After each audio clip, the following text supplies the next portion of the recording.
Oke, bismillahirrahmanirrahim. Assalamualaikum warahmatullahi wabarakatuh. Pada hari ini kita akan membahas tentang standar tanggung jawab profesi keperawatan ya. Kita tahu bahwa pelayanan profesional atau pelayanan dalam keperawatan itu diberikan oleh tenaga profesional ya. Nah, salah satu tenaga profesional di rumah sakit yang paling sering berinteraksi dengan pasien adalah perawat.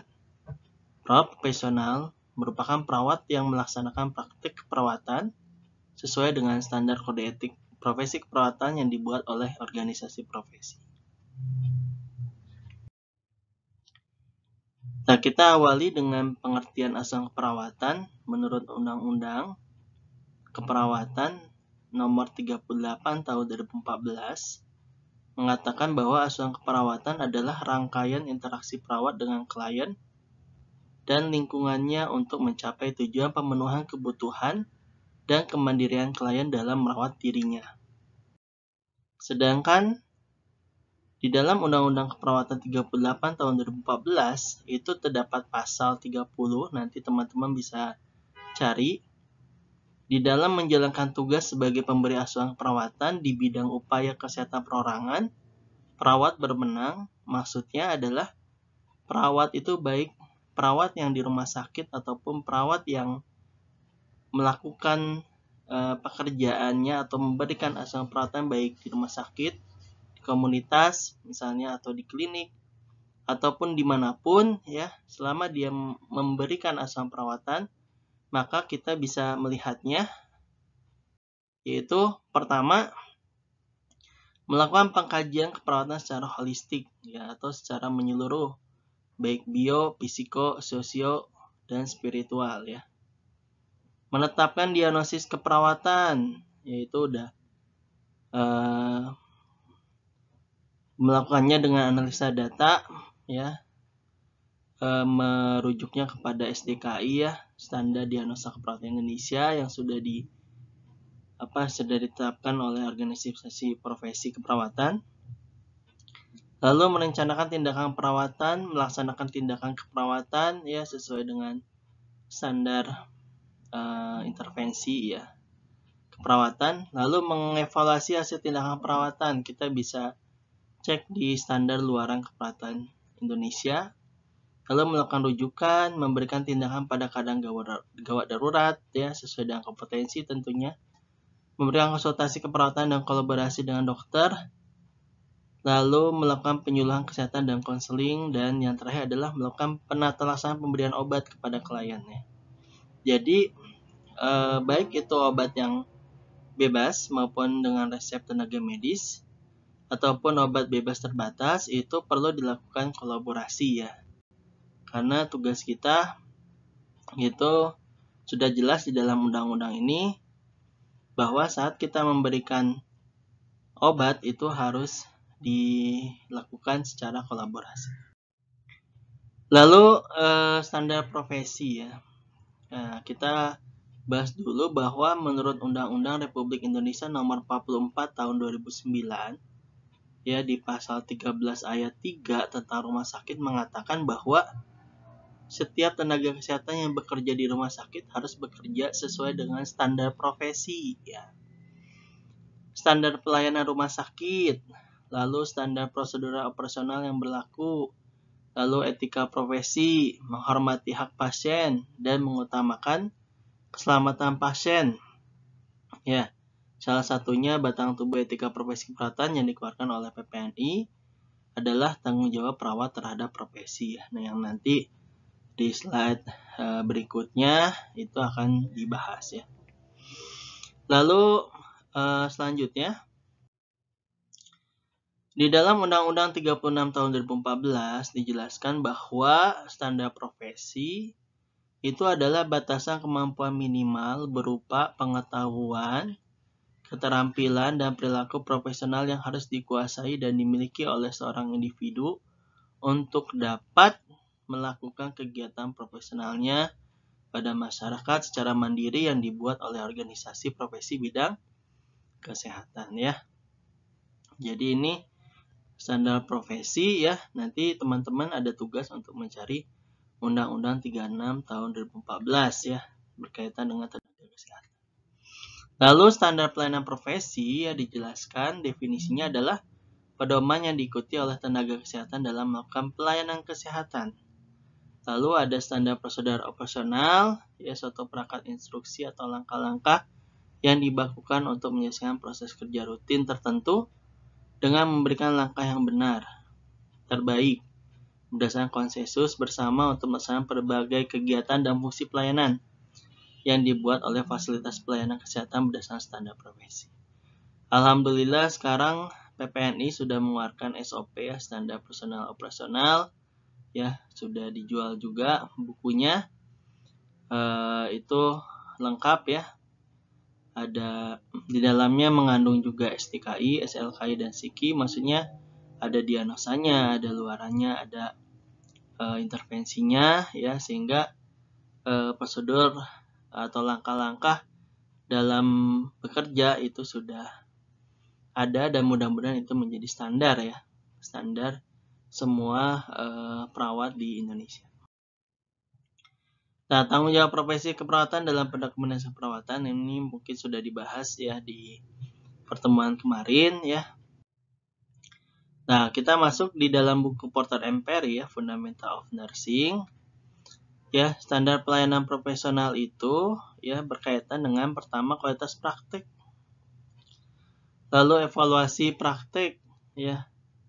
Lalu kesejawatan, bagaimana dia bisa berkontribusi terhadap peningkatan profesinya. Lalu ada kolaborasi, ada pendayagunaan sumber daya, dan juga etika perawatan ya. Nah, kita masuk ke standar dan tanggung jawab perawat, bahwa komponen tanggung jawab perawat itu terhadap profesi itu lumayan banyak ya. Dari mulai perawat selalu berusaha meningkatkan kemampuan profesional secara sendiri-sendiri, lalu atau bersama-sama ya, jadi nggak hanya sendiri tapi juga bersama-sama. Lalu perawat selalu menjunjung tinggi nama baik profesi. Perawat secara bersama-sama membina dan memelihara mutu organisasi profesi sebagai sarana pengabdian, dan perawat senantiasa berperan dalam menentukan pembakuan pendidikan serta pelayanan keperawatan, dan juga menerapkan dalam kegiatan pelayanan serta pendidikan keperawatan ya, seperti itu. Jadi tanggung jawabnya cukup besar ya, sehingga tanggung jawab ini perlu dilakukan agar perkembangan ilmu keperawatan itu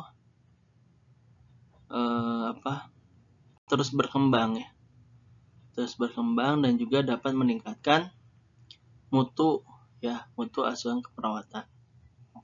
Selanjutnya, dalam melaksanakan tugas pelayanan keperawatan kepada klien, cakupan tanggung jawab perawat Indonesia adalah pertama, meningkatkan derajat kesehatan, mencegah terjadinya penyakit, mengurangi dan menghilangkan penderitaan, serta memulihkan kesehatan secara paripurna ya, terus menerus ya. Kalau saya garis bawahi yaitu promotif, preventif, kuratif, rehabilitatif. Nah, ini ya cakupan tugas keperawatan ya. Ada 4 ini: promotif, preventif, kuratif, rehabilitatif. Lalu ada ilmu dan keterampilan ya dalam memenuhi standar ya, bagaimana dalam melaksanakan tugas profesional ya sebagai seorang perawat ya, itu harus memberikan pelayanan yang bermutu. Di samping itu juga harus ada kata-kata mampu dan ikhlas dengan memelihara dan meningkatkan integritas pribadi yang luhur dengan ilmu dan keterampilan yang memenuhi standar ya. Oke. Nah, ini nanti teman-teman akan baca saat teman-teman akan sumpah. Biasanya ada diberikan buku kode etik perawatan ya, ini isinya ya. Yang pertama mukadimahnya ya, menunaikan kewajiban dalam bidang keperawatan dengan penuh tanggung jawab, berpedoman kepada dasar-dasar ya.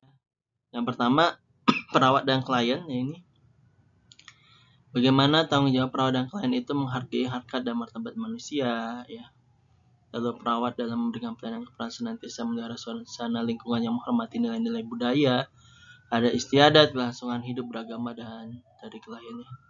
Sehingga tidak boleh kita menelantarkan karena berbeda budaya ataupun ada istiadat atau berbeda agama, kita tidak memberikan asuhan perawatan yang optimal atau yang bermutu ya.